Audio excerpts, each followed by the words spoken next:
I'd like to call in the order of the Jacksonville Water and Sewer Advisory Committee. Unfortunately, we don't have enough members here tonight for a quorum, so that just means we can't address the minutes and adopt them. So what we're going to do is just move right on to discussion. I'm going to turn it over to Wally. Wally, it's yours. Thank you, sir. We appreciate everybody coming out tonight. I apologize that we don't have a quorum, but that's all right. We have several items that we were going to discuss with you. They didn't require action anyway.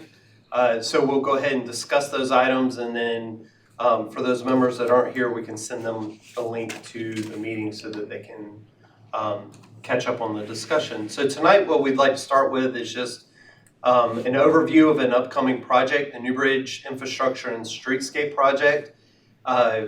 The reason I wanted to kind of talk to you about this is to give you an update on where we are and what the plans are. So the area that you're looking at is generally the intersection of Johnson Boulevard and New Bridge Street at the Freedom Fountain down to the intersection of New Bridge Street and Warlick, which is the intersection where New Bridge Middle School sits. So we're talking about that stretch. What I will say is this project has been on the books since I got here. So it's been one of those projects that have been out there for at least the last 20 years. And it originally started as a streetscape project. But anybody that has driven down this street or worked along this street recognizes that we have infrastructure challenges. Part of those are very noticeable when it rains because the street floods. For the hurricanes, we've had to issue sandbags out for the residents for the businesses right along New Bridge, because what would happen is the street would flood over the curb, up the sidewalk, and right into the front doors of the businesses. And that was fairly common. And then this last recent heavy rainfall that we received, Bayshore on this end, which ends up feeding down New Bridge, right between City Hall and the post office, was flooded probably up to the middle of the tires of the vehicles going through. So flooding is a challenge. We have had multiple water leaks along New Bridge Street. If you go down there right now, there's two valves that constantly stay wet on top of the valves, which tells you that the valves are probably leaking, and it's just coming up. It's just not significant yet. And knowing this project is out there, we're trying to buy our time so that we don't have to go in there and spend a lot of money doing major repairs for something that we're planning to replace anyway. So the purpose of this project is really a couple of things. One, we're looking to reduce flooding because that has been a challenge for a long time. We're replacing that deteriorated infrastructure, both stormwater and water. And while we're not fully replacing sewer, we are making improvements to certain areas that have challenges. So the good thing is it is clay pipe, but upon inspection, most of it's in really good shape. There's just a few areas that have to be replaced, and then what we'll do is we will line it with the cured in place lining that we've talked about before. So that will save us a bunch of money versus digging up the sewer and completely replacing it. And then in addition to that, we have aesthetics. Because we're going in and doing this work, it creates an opportunity for the streetscape portion of this project that's been planned for so long.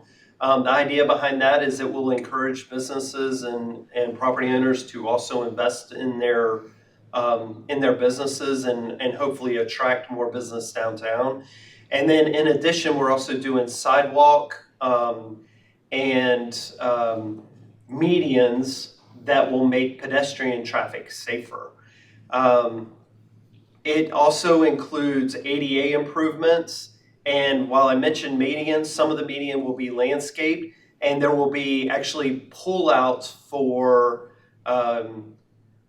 UPS, FedEx, deliveries, those kind of things, because those deliveries are challenging currently downtown. What happens is literally if you come out and you see the FedEx or UPS person deliver to City Hall, he stops in the right-hand travel lane and cars have to go around him.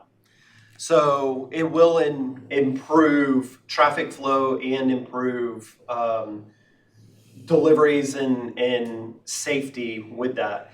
In addition, we will address the traffic lights that are out here, and it will include new street lighting, and probably aesthetically one of the biggest changes that you will see is we are eliminating the overhead power lines and cables.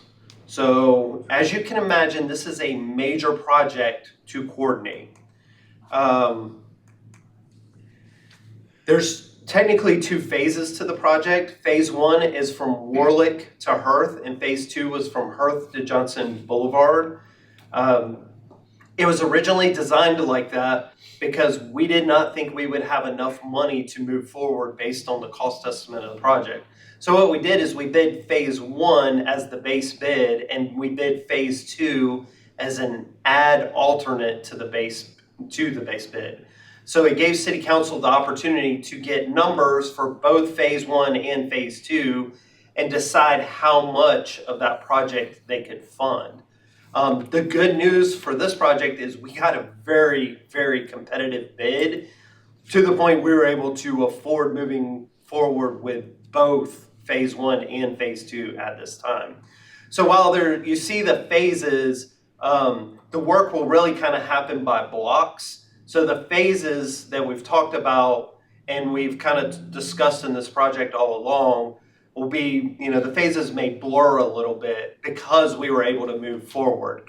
But that phase line gave us a clear delineation if we could only afford the first half of the project. And the estimated time frame is roughly 18 months once they start construction. Quick question, 2 questions really. Have you had any of the existing businesses kind of say, hey, we need to do this or we're going somewhere else? We haven't had anybody say you need to do this or we're going somewhere else. Most of the ones we've talked to are pretty excited about it, but they have concerns because they recognize, like I said, the estimated construction time is 18 months. That means that there's going to be parking challenges. There will be disruption in traffic flow. There may be periods where we have to shut down an entire block, like where we're making crossings or something like that for a brief period of time. For the majority of the time, there will be one direction traffic. We're going to do our best to keep at least parking available always on one side of the street. Now, some of the advantages are there is a lot of parking that people don't realize is along New Bridge Street. It's just typically behind the businesses. There is a lot of parking behind businesses along New Bridge Street. But the challenge there is you're not bringing customers right to the front door or to the front of a business, right? So now they're having to park behind the business and then walk to the front. So those are concerns. And I'll talk about how we're going to address some of those concerns in just a minute. Second question of that was, after or during this project or while it's being done, has people been talking about wanting to come more business there? Have you heard any talk about that because of this? We've heard discussions of businesses that are interested. As a matter of fact, actually 3 of the units where Pineapple Studios have been under renovation for about 6 months now. And I think they got held up with some material challenges like we have because it took them quite a while to get windows into that building. So I don't know if that's part of the problem. But we are seeing renovations and, some of it started, of course, Boomtown did some stuff, and Johnson Drugs put a new facade and new awning on theirs maybe 8 years ago or so. So we have seen some investments in businesses, and we hope that will continue. Thank you. So this is an overview or an aerial of what the street will look like. So you can see the Freedom Fountain in the top right-hand corner. And then, of course, that long building beside the word that says alley is City Hall. So you can see that there will be landscaped median entering Newbridge Street. Moving along Newbridge Street, there will be some bulb out and protections with pedestrian crossing, additional landscaping. But this is that area that we were talking about that provides for really two things. It provides for a delivery zone for delivery vehicles to pull out of the lane of traffic and be able to cross to either side. But in addition, when you have parking that's angled parking like this, the challenge is if you can't find parking on one side and you want to park across the street and then walk, you don't want to have to drive all the way down to the end of the street around the median, do a U-turn and come back.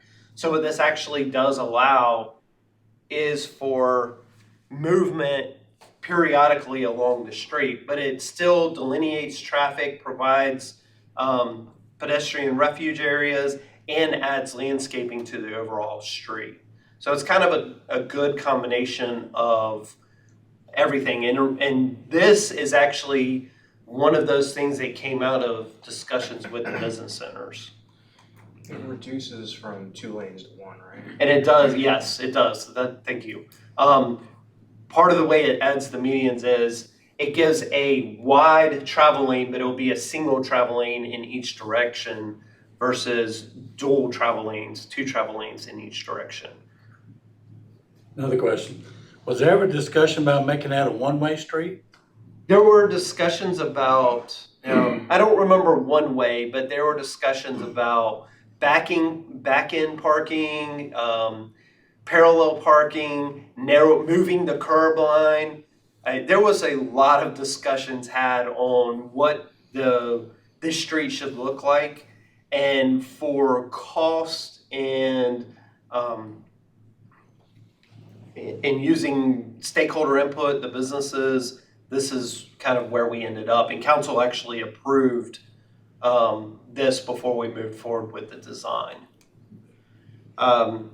This is the intersection at Bayshore, which shows the big, large white roof building right there is the post office. And you can see you've got the pedestrian crossings, and there will be all new sidewalk in every location except for in front of City Hall. The stamped brick pavers will stay.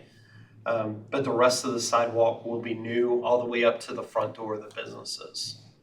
And again, you can see more of the area where they can, that delivery zone or turnaround zone that we've talked about.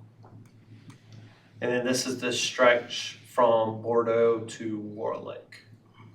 And then from here, this project will actually taper out, and the current cross section from Warlick over to, I guess that's Cheney at that location, Railroad at that location, the Newbridge Railroad, that stretch will stay the same. So that'll be the same street cross section. And here's just a rendering of the Newbridge Bayshore intersection between City Hall. So this is the City Hall is the red building you see in the top left-hand corner. The bank would actually be out of the picture on this. Sorry, not the bank. The post office would be out of the picture on that side. And you can see we're going to pedestrian-friendly lighting. We're going to more of a downtown pedestal type light fixture. When I say light, signal type fixture. So just trying to clean up this intersection and make it, more aesthetically pleasing.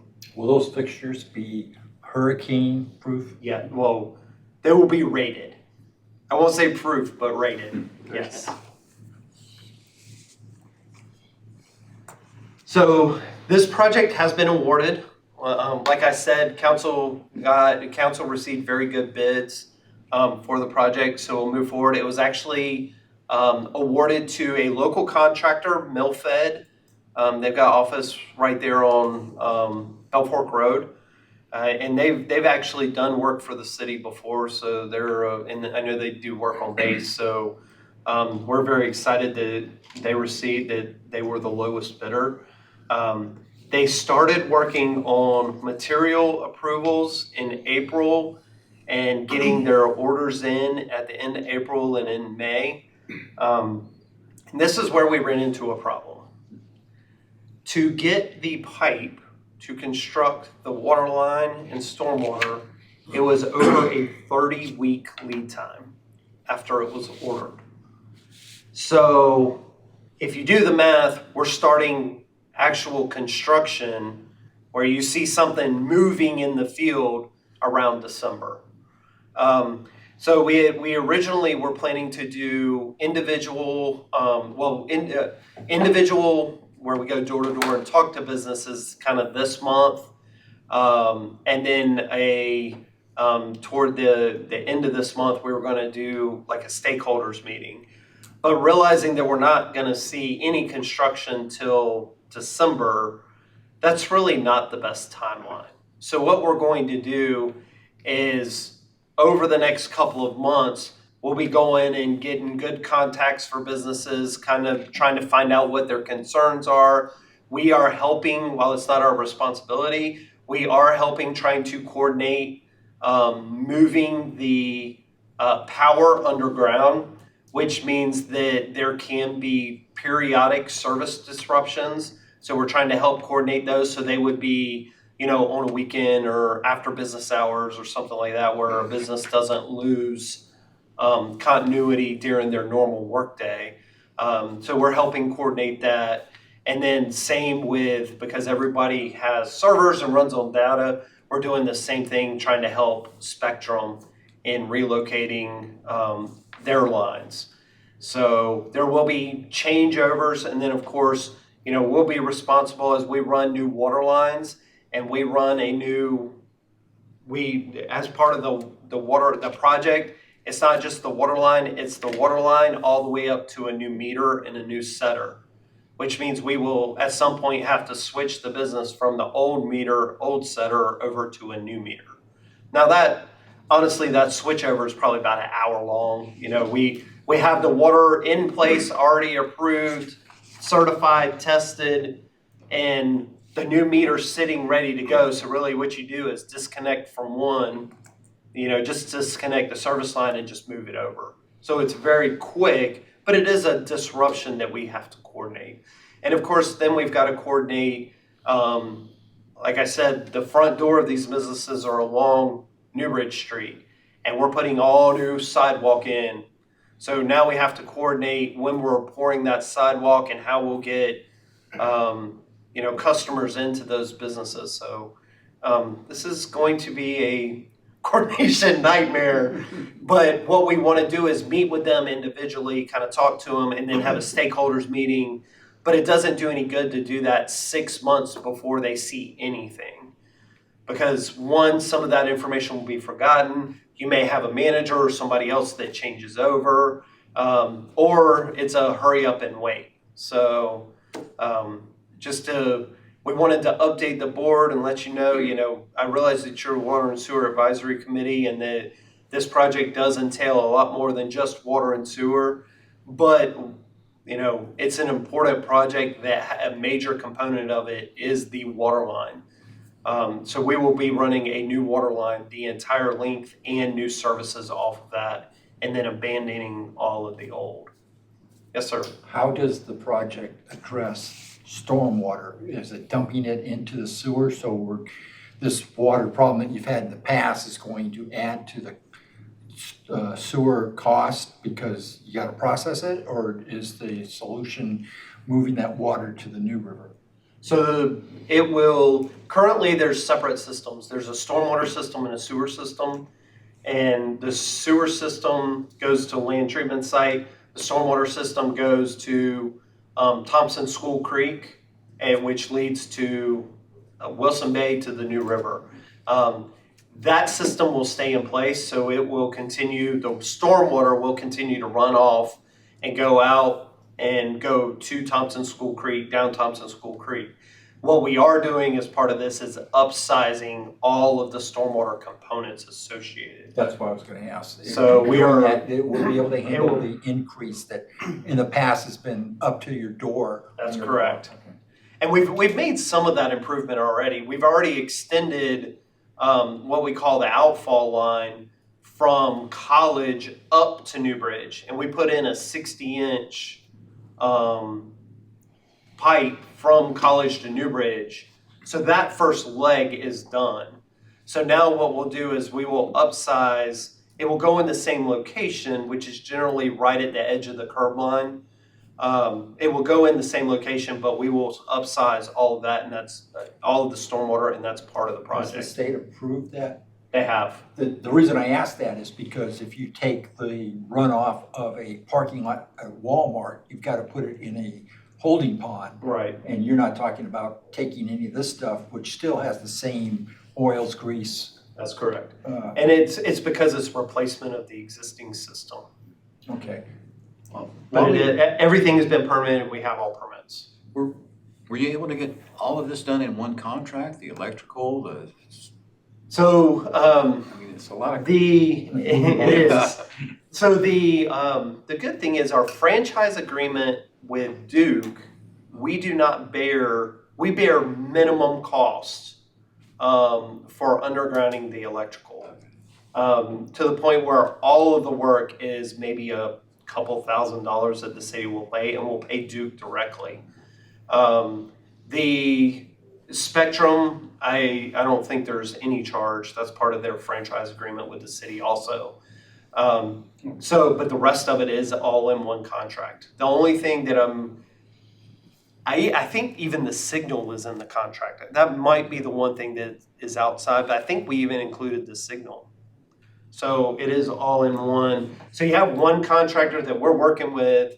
Now we're working with that one contractor plus Duke, and you know that Duke doesn't do any of their own stuff. So they have a contractor or two that we're working with. I think it's Pike for this one. So we're working with Pike Electric to do Duke's, and then we're working with Spectrum on theirs. So, but it's going to be a coordination. You have a new internet provider in town. Are they going to be part of this when Spectrum does theirs? Are they going to install their new fiber optic? They have not contacted us about this area, so I do not know what they'll do. But they're not there currently. Should you be contacting them instead of having it done after the work is done? Have it done? What we have done, and I don't know that it'll show up in any of the renderings, looking for one in particular. I know when you've done streets before, anything that's going to be possible later, you do when you tear up the street. That's correct. And that's the only reason. So you don't have to give me an answer now. I just hate to think that Spectrum did theirs and then MetroNet comes in and tears up something because. What we've actually done is if you go down in front of Johnson Drugs, it doesn't show up on this aerial. The city's already replaced the sidewalk along that block as part of, we had to do other work in that area anyway. So we went ahead and went with our design for the sidewalk. Since we were having to replace it, it didn't make sense to replace it twice. If you look, you have the sidewalk that's up adjacent to the buildings, and then you have the curb line. We have this 3-foot utility strip. Then instead of concreting or grassing, what we did was we put in brick pavers that you literally can pull out and add additional utilities to that area. So we will be doing that along the entire section. So it's a good question of do we need to coordinate with them ahead of time? But what I will say is the area is already provided should we need to come back in, so they're not tearing everything up in the future. I'd hate to think that the mayor is going to complain that you didn't provide the city hall with fiber optic. Well, and for what it's worth, Spectrum told us that they're actually going around, that they can serve everything in this area, not from New Bridge Street. So it'd actually be served from behind the businesses somehow. So I would think that possibly the Metronet would probably do something similar. Thank you. You're welcome. And that's all I have on that item. Thank you. So if there's no other questions on that item, I'll just move to the next Any discussion. questions, anyone? Okay, then we'll move to number 5, Brookview sewer repair. So I just wanted to give you a brief update. We're getting ready to move forward. Sadly, this is one of those projects that really caused us problems. For those not familiar, I should have put an aerial in, I apologize. But there's really two segments of Brookview Drive. The segment that we're talking about looks like a horseshoe if you look on a map. It starts at Decatur, goes around a horseshoe, and it ends at Decatur. So you have kind of a starting point of the intersection of Brookview and Decatur and an ending point of the intersection of Brookview and Decatur. But along that horseshoe segment, we have 2 spots that have failed in our existing system. These 2 spots are adjacent. The closer one you can see is a rock patch that has been like that for the better part of a year. The one behind it is even larger and worse, and we actually put a steel plate over it and then put rock over the steel plate and then coned it off, and it has been like that. The problem is the sewer is deep, and it had a lot of flow on the sewer line. So we were really having problems. We couldn't go in and just make the repairs. We cambered the line. It just wasn't good enough to go in and make 2 spot repairs. This area, this segment, which there's kind of a manhole in between these 2, had to be replaced. So we were looking at having to replace manhole and segments of line. And if you'll remember, we recently just completed a project to eliminate the Decatur lift station that is located on Decatur Road, right before the intersection of Brookview and Decatur, the first intersection of Brookview and Decatur. So by eliminating that station used to collect sewer from the overall larger area, including the school and all the way back to Doris, and then all the way across Northwoods Drive. So it collected a very large area. We eliminated that station, which pumped into this line, and we carried that wastewater by gravity sewer to an outfall line that runs behind these houses. So that we were able to eliminate the sewer that was coming through this, well, not all of the sewer, but a major portion of the sewer, which would have required us to bypass pump. So we would have had to have intercepted that flow, set a pump, and run piping across the ground, bypassing this entire area, which we periodically have to rent those type of pumps, and they typically cost us somewhere between $30,000 and $35,000 a month. So as you can imagine, that is a hefty price to add to a contractor to handle that, and then that contractor is also responsible for that flow during the period. So they have liability and responsibility, which means they also charge you for them. So by doing that, by eliminating that, we can actually handle this flow, the flow that is currently on this line, without any bypass pumping. In addition, we went to council because we did not have this funded anywhere to get funding. So council did give us funding. We went out, we've received bids back on this project, and we are ready to move forward. Just to give you a brief overview, when we looked at it, everything that you see in black needs to be replaced. So this is a major project that we were not anticipating. And it's hard to see, but you can see there's a green line here that goes out, and then there's a green line here on this side, and then you can see kind of some additional manholes in yellow on this. So what we're replacing is in black, and then that outfall actually goes this direction. And our pump station is down that little private road behind the houses. So what you see here is 1,100 feet of gravity sewer that is anywhere from on the going this way, we're 10 to 15 feet deep. Going this way, we're much shallower. We're in the really about the some as shallow as 3 feet, which is odd, but we're in the 3 to about 6 or 8 feet range. So this end is less costly than the other side, but unfortunately the other side has longer runs.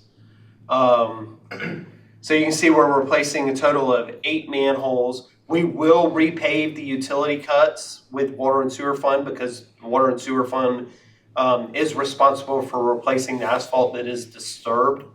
And the total cost of this is $370,000, almost $371,000. The council gave you funding? Council approved this funding already. They gave us $400,000 to try to complete this work. And where did that funding come from? The water and sewer fund. It came from our fund balance. They appropriated it through a budget amendment. So they took from the reserves of the Yes. enterprise fund? That's correct. So, obviously, we'll be coordinating with the homeowners to get them in and out of their properties. There will be times where we have to close entire sections of the roadway. There's just no way to work 10 feet deep and not bench out the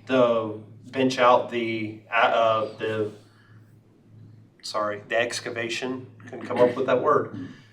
We will have to bench out the excavation for safety requirements for OSHA standards. We will use shoring so that it doesn't have to be so far. But it's just going to be a major project that, again, we have to coordinate. The good thing is we already have our contractor. He is trying to order materials. We haven't heard yet what the lead time will be for this, but I know that they're very close because I saw the submittals that they submitted this week. So I know that they're getting close to ordering if they haven't already. Couple more questions. Following that, before you go there, let me finish out. Following that, the rest of the line is the same age. The good thing is it hasn't failed yet. So what we're going to be doing is coming back as part of our I&I project because there are some I&I concerns along those other segments. And with our I&I project, we will be lining the rest of this sewer line so that we don't end up with this same problem, 100 feet down the road in the future. And then after that is done, after the utility patch is repaved, we will come through, make sure that we've evaluated the water to the greatest extent possible, made any possible repairs, and then it will be part of our street paving project, and we will pave the entire section of Brookview, the intersection of Brookview and Decatur to the intersection of Brookview and Decatur. So that part is probably another, just guessing, another year away, because by the time we make these repairs, let it set, get the other portions lined, and then evaluate the water, it will take some time. But at least the repairs will have been made and the road will be repaved. The utility patches will be repaved. So it'll be a better part of a year or more before we get the entire street segment repaved, but that's the overall plan. And that part will be used, we will use our repaving funds from POW bill because that will be POW bill eligible. So we're trying to stretch our dollars as far as we possibly can on this project. Mr. Noka, you had a few questions? Yes, I do. My understanding is that the budget for the water and sewer effort is based on the funding that is going to be collected from the water rates each year. This has been above that, so you went to city council and asked them for some of the money from the reserves. Two questions in that regard. I know the state has some requirement about those reserves. Did we meet all the requirements or, Absolutely, there's no concern there. okay, because I know that we can't just draw down on those reserves. Right. The state requires us to maintain a certain amount of reserves. We have more than sufficient fund balance to cover. And that's kind of is where, so you take $400,000 out of the reserves, how much of an impact was it? Was that a third or a half or 10%? Do we know what impact that has? And how long it'll take to recover?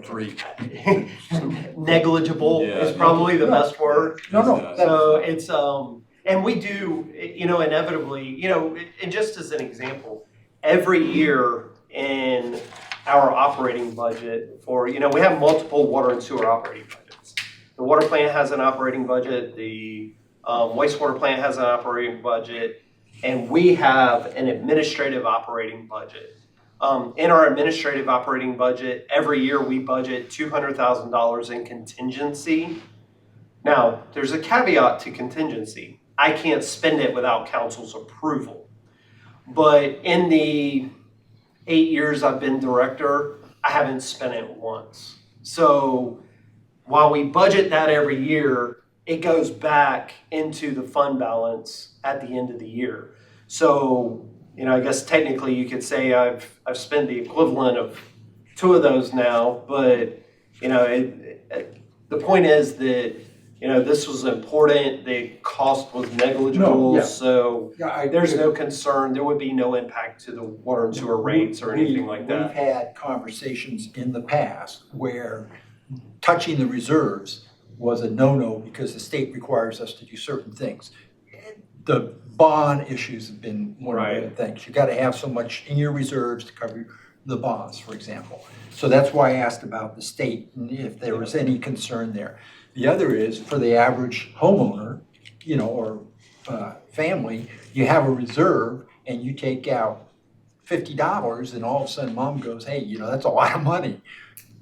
They might think that $300,000, $400,000, not knowing what our reserve balance is. And I just wanted to have the G10 audience realize that it's A, negligible, and B, we'll make it up in no time so that it's not a problem. Because if you draw down your reserve and have no reserve, obviously there'll be some consequence. And from our portion of the budget, we'll probably return this much back to the water and sewer fund this year.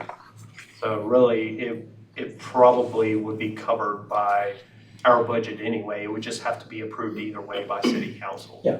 So there's no concern there. I am You're correct. assuming, besides the $200,000 that's a contingency fund, that if we have a good year and sell a lot of water, there's excess money that you weren't budgeted for, and that goes in the reserves. That's correct.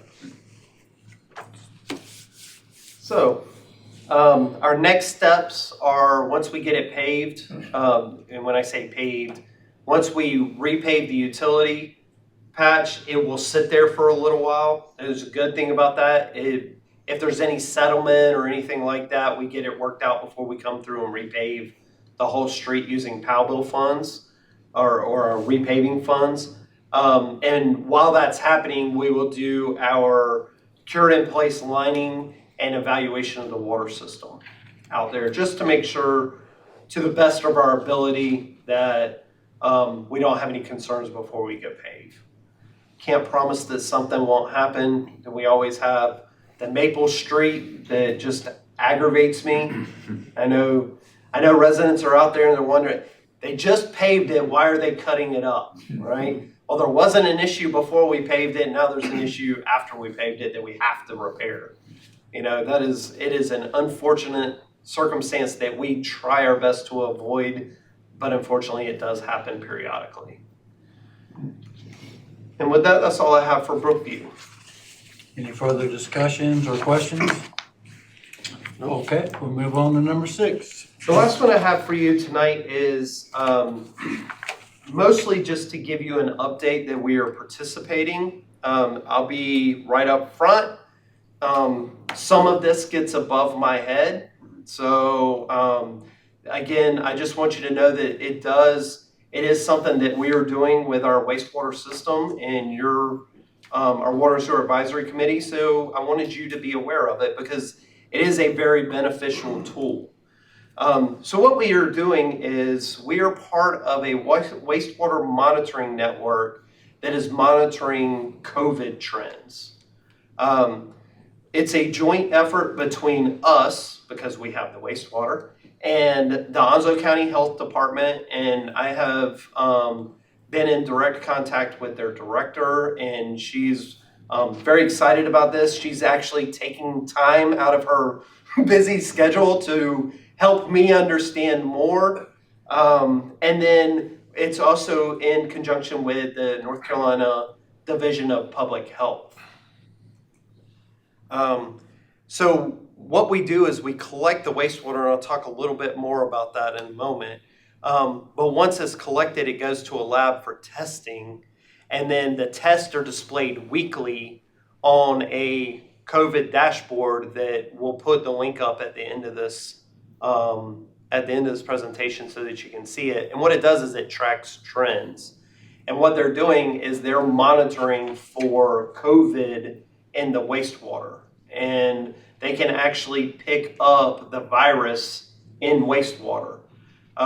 So it's an indicator of not necessarily how many people, but you can trend whether it's going up or going down over time, and how things are fluctuating. And then what they actually do is they overlay that data off of tests that are physical tests, like somebody goes to a doctor's office and is tested for COVID, so that you can see the trends.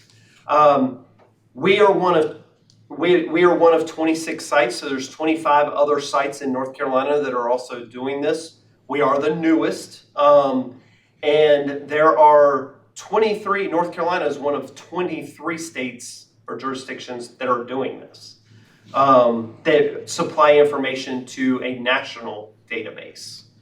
And really the purpose of this is to help health officials make better informed decisions instead of, we just shut everything down and, because of we don't have sufficient data to make good decisions. So what they're trying to do is gather data and create trends to where they make good informed recommendations and decisions, whether that may be they recommend closures, or they recommend mask, or they recommend social distancing, or anything like that. So the way this works is this is a kind of a picture of our system. The sample is actually collected at the main pump station. It is done over a period of time, so it's not just a grab sample at that moment.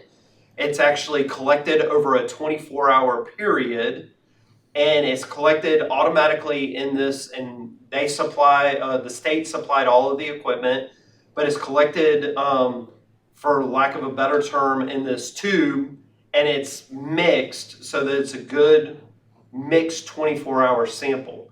And then it's carried from there to a lab, and actually the health department and the state have been very good about coordinating. We haven't even had to deliver anything yet.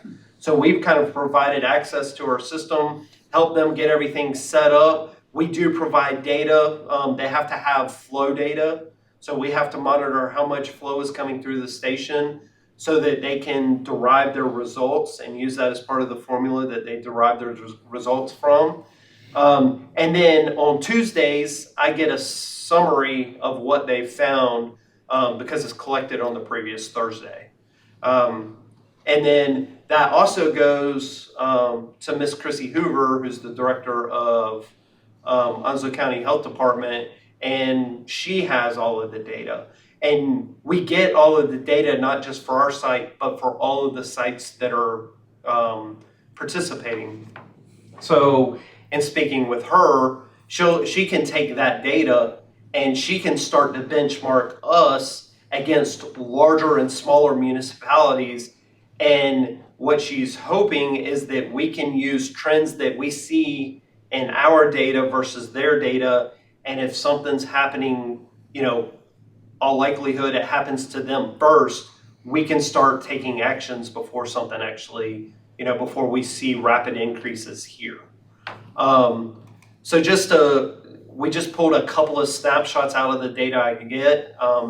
You know, the file I get is probably 20 or 24 pages. 25 pages long, something like that. So what we did is just pulled these. I pulled this one because it kind of gives you a snapshot of all of the systems that are participating. So you can see this is the Raleigh, Cary, Durham area right here. So you can see a high concentration there. This is the Charlotte area. So you can see a high concentration there. So you've got two major metropolitan areas there. And then, of course, you've got Wilmington and New Hanover here and us, and also Greenville. So you've got some communities that are larger than us, and I should have said Winston-Salem also. So you have some metropolitan areas that you would expect to see. They've been participating longer, so they have longer trends. But we're also noticing that they experience a spike before we do. So we can use that to help forecast what we can expect to see. And of course, what we're doing is using our data to verify that, you know, that's in fact what we're seeing. And then this is kind of how it's reported. It's not they can't, from the monitoring, they can't say, you know, Wally's household has COVID. That's not what it is. You know, what they're seeing is, you know, they can see in our data, and I'll show you in a minute, where there's been zero detect, which means that they're not detecting any in the community at that point. And then you can see periods where there's detection, and what they do is they relate the level to the previous detection. So it actually is kind of when you see greater than 100%, it's greater than it's not of the population or anything like that. It's a percent increase. So that area is increased 100%, more than 100% of what the sample was last week when it was pulled. And it's not a week, it's actually 15 days, I misstated. I think it's actually a 15-day window that they calculate percentages. So you can see that our most recent, well, we actually went through a spike a couple of weeks ago in Jacksonville. And I don't know if you noticed it, but I can tell you I have kids in school, and they could name the kids in their school that were out because of COVID. And we had a coworker who had a kid that had COVID and was out. So we did have a spike. You can see in this 15-day window, we were down 26% from the previous, and that was down 60% from the previous. So we're actually in a downward trend. So you can actually see that here. We spiked, and so the count of the virus is over here. So you can see that we had some spikes, and then the green line is just a trend line. But you can see that we've kind of tapered off. And this last one that you're seeing is kind of the right there. And this is the one, well, I haven't pulled that last sample, so we're up a little bit there. So you can kind of see, and then this red correlates with the same.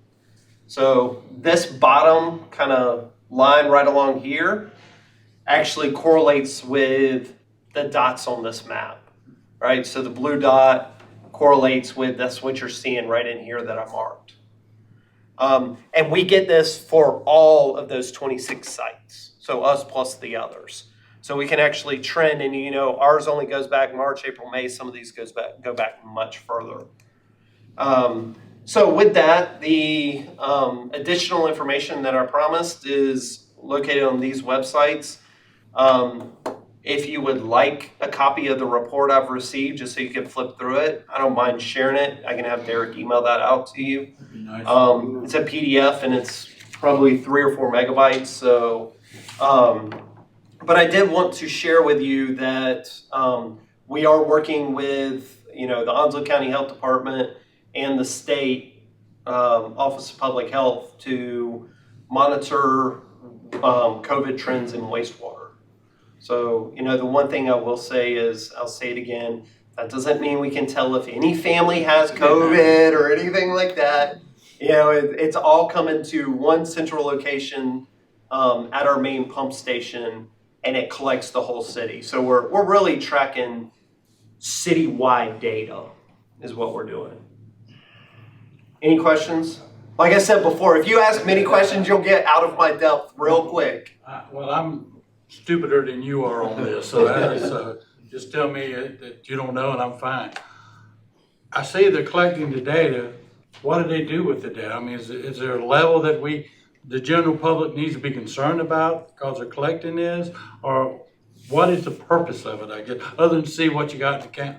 The purpose is to make informed decisions. I think What? we That's why I'm can, confused. well, we can Monday morning quarterback all of the decisions that have been made up to this point of, should we have shut down to the level we did, or did we do it fast enough?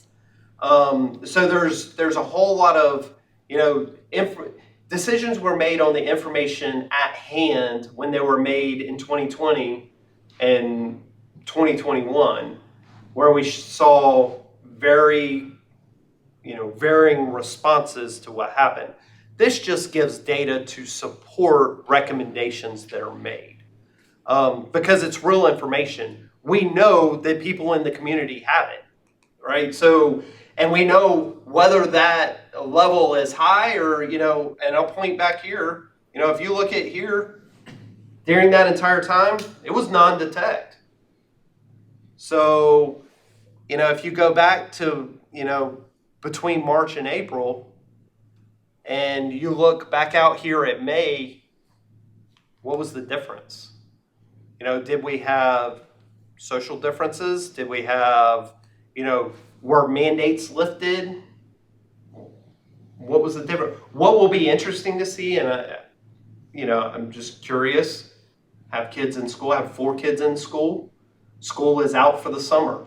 The question is, what's gonna happen to that number with kids out of school for summer? Will we see some benefit to that? Or there's been a lot of comments where you see spikes following certain events. We had Thanksgiving and Christmas, and I can tell you that from a staffing level, we saw some impacts. They weren't widespread, but we had people out with COVID. Is that a trend, that we'll continue to see? And that's the purpose of this, is to gain information to help make informed decisions. That's the purpose. So now we don't COVID travels through water then. Do what? We don't COVID travels through water now. Well, wastewater. Wastewater. Let's be very clear. Wastewater. Well, I'm assuming that they use this data to say, we're not going to implement in Jacksonville City a lockdown, but Winston-Salem may need to. Because in the past, people have been concerned that New Bern was doing something and we weren't. Right. This will give the rationale of the city saying, We or do the something. county, we Yeah, don't have to. Right. We may do something different than somebody else because of what we're seeing at our locale. Yeah, and so instead of doing a statewide, they can kind of cherry pick because of this information. That's right. And somebody much smarter than me will make those kind of decisions. So I just want you to know. And that's all I really have for this evening. Well, you did very well. Thank you very much for your presentation. Any further discussions on the last topic? If not, we'll move on to the next section. Open discussions is next, so if anybody has anything they'd like to bring up in open discussions. Yes, sir, I have one item. I know we talked about it earlier throughout the briefings on the MetroNet. Those folks are all over the place. I'm sure they're doing some good things out there, but they are noticeable in what they're doing in the yards and all that. What's the responsibility do they have toward the city, or what's the relationship between that? So MetroNet is considered a utility under state law. So they have the right to be there. They have an encroachment agreement with us in order to work in the right-of-ways. The city has no jurisdiction over them. They're kind of like the power company. They have the right to work within the right-of-way. I think a lot of confusion comes. We've received a lot of complaints, obviously. A lot of confusion comes because people don't realize that the right-of-way may be 10 or 15 feet into their front yard, or what they perceive as their front yard. In many cases, it's behind the sidewalk, and in many cases, that's where MetroNet is locating. So MetroNet has multiple contractors working throughout the city. They're in the Bryn Mawr area. They're in Sherwood Forest area. They're working in Williamsburg Plantation right now because I've seen them in there. I haven't seen them in Northwoods yet, but I've seen them down in Carolina Forest. So they're working all over the city. What MetroNet is doing is trying to bring fiber to the home. So it would be, a competitor to internet, an internet provider, as an internet and TV provider. So, and with fiber, if if you stream a lot or game a lot, you're talking 1 gigabyte downloads versus much, much smaller on other systems. So there is an advantage to the citizens that are interested in having, especially we just talked about COVID, where you have work from home situations or work remote situations. Having high speed quality internet is very important. Back to being able to work, we try to stay on MetroNet about being very careful and courteous with homeowners, but again, we have very little jurisdiction. So when it comes to replacing the front yard or the excavations that they've dug up, typically we encourage them to keep them fairly small, but that doesn't mean that they always do, or that they may not put things back to the homeowner's satisfaction. If not, there is a 1-800 number to call. We would encourage people to call that 1-800 number. Most likely, they will still call us. Derek receives a lot of those. And we try to help the resident and talk them through it, but we really have very little teeth. The other impact that MetroNet has had on us is that we locate our own water and sewer utilities, and it is very hard for us to keep up. We have 4 people right now that are rotating on, that are handling locates on a rotational basis, and sometimes they're having to work weekends to stay caught up. So it is, they're calling in 100,000 feet at a time. Matter of fact, on my drive home, I watched the guy, MetroNet, a good indication, if you don't have utility marks there yet, which would be yellow, green, blue, or red, if you don't see spray paint there, but you see a white line going down the road, that's where they're planning to run. So that white line is what we have to come back and locate. And not just us, so does the power and the gas companies. But it is really, we do our own location to save the citizens and ratepayers money. But it's hurting us.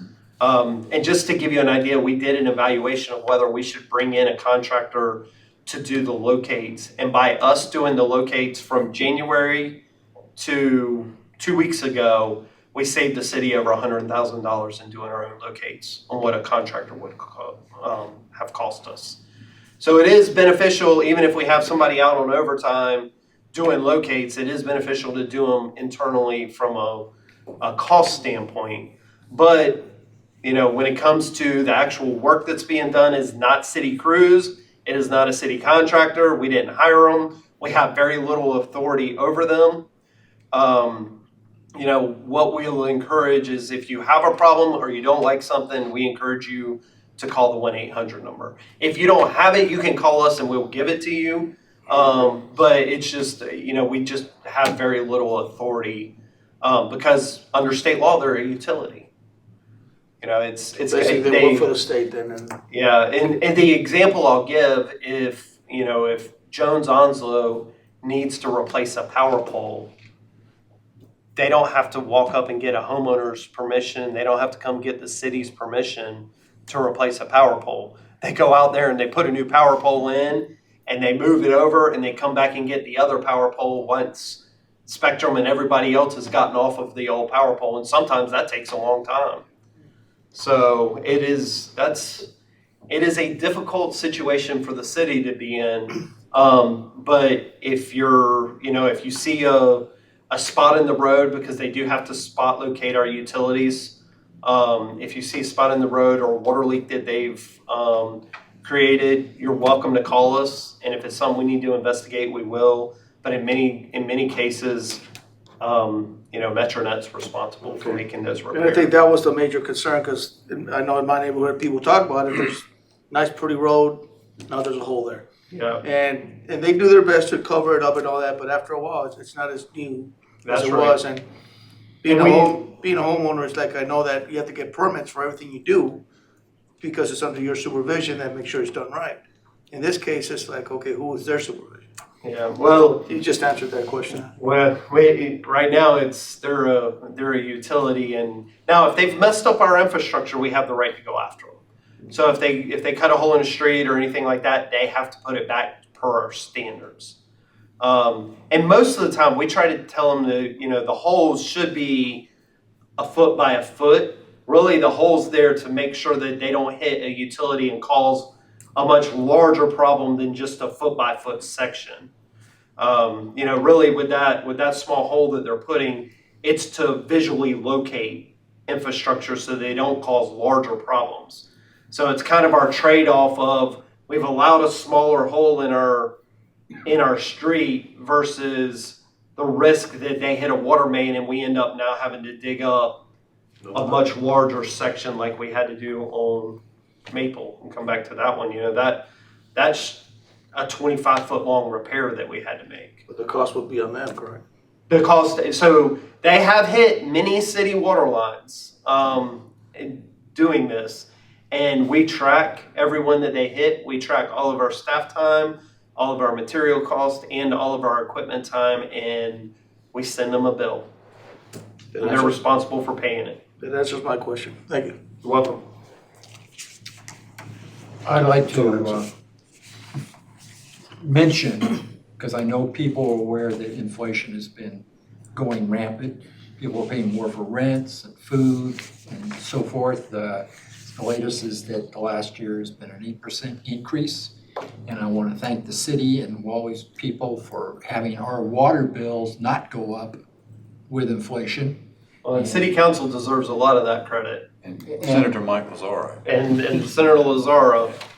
Well, and again, I think a lot of people probably, because other things like gas and food and rent are slapping them in the face, haven't been able to take note that the water bill is not only fairly stable, but when it goes up, it's only been going up very small, nothing like the inflation. So the city has done its residents well by the water. And again, I know, Wally, that chemicals, healthcare, pay, salaries, all that stuff, the gas that goes into the vehicles but you still held things down, and the city council has not approved outrageous increases. So while you may be paying more for gas, you're not paying a lot more for water or sewer. And we're, to Council and Senator Lazara's credit, in July, there isn't a rate increase this year. So, over the last couple of years, it's been 2.25%, which has helped, but thanks to the money that we got that helped offset some of our capital projects, the increase for 2023, which would go into effect July, less than a month away, there isn't an increase. So the water bill remained the same. Can you expound what the senator did? I don't think everybody knows what. Sure. Senator Lazara, who was formerly Councilman Lazara, actually was able to get the city a $20 million grant to help fund our Western Regional Sewer System project. It is specified for that project. But in doing so, that freed up money we were gonna spend on that project to fund other projects or offset costs that we were seeing increases. So by him getting us funding, grant funding for that project, And Yeah, grant that is funding a- from the state or the federal government or who? that came from the state. So, and for what it's worth, I've been in public services since 2006 or 7. And the most that we had gotten before this was I was able to get grant funding from the American Reinvestment Plan in 2009 of $3 million. And only 50% of that was principal forgiveness or a grant. The other was a low interest 1% loan or something like that. So what we got this year was unprecedented, at least since 2006, because I've been responsible for most of what's happened on the water and sewer system since then. And that was on top of the $9 million we got That from we- the federal. That's correct. So it basically saved us having to go out for a bond or something It did. to do. The 9 million was what? The 9 million was part of the COVID, the safe, I don't remember what they called it. American Reinvestment Plan or something, recovery plan. I think it was American Recovery Plan. The city received 9 million, but it was very specific on what it could be spent on. And council decided to spend it on the water and sewer system because it helped keep bills down for all of the customers. There's other communities that chose to use it in other ways, but the city council chose to use ours to try to keep rates down because it was pretty specific on what it could be used for. Just because I want to sound really hokey right now, city of Jacksonville is a great place to live, and thank goodness it's in the state of North Carolina that gives you $20 million as a grant. I mean, that, not every state's having that type of, and not every city is looking after their citizens, keeping the rates down. Well, and what a lot of people don't realize is when the larger you are, the fewer things you actually qualify for. So if you're a small community, it's actually easier to go get money and grant funding. There's multiple avenues for you to get grant funding. But when you're a larger system, there's very few opportunities, which is why we don't have very many grants for water and sewer. Most of them we don't qualify for because we're just too large. I make a motion that the board You saying, can't, I'm sorry. oh, that's right, we can't vote. Well, You don't have a quorum. If Not I that you could- can, but you don't have a quorum. Yeah, if I could, I was gonna say that the board, and we should entertain this next time, that the board make a motion to show our appreciation to the city council for this effort, and that our appreciation, and if we could put that on the agenda next time, I would appreciate that, because I think us recognizing it, we need to let the rest of the board members, the council members, besides the good-looking one that comes every meeting, know that we appreciate that type of effort. Yes, sir. And I would agree. Okay. Okay, any other further discussions? We can't adjourn because we don't have a quorum. Oh, yeah, we can. Make a motion to adjourn. Second? Second. Meeting is closed.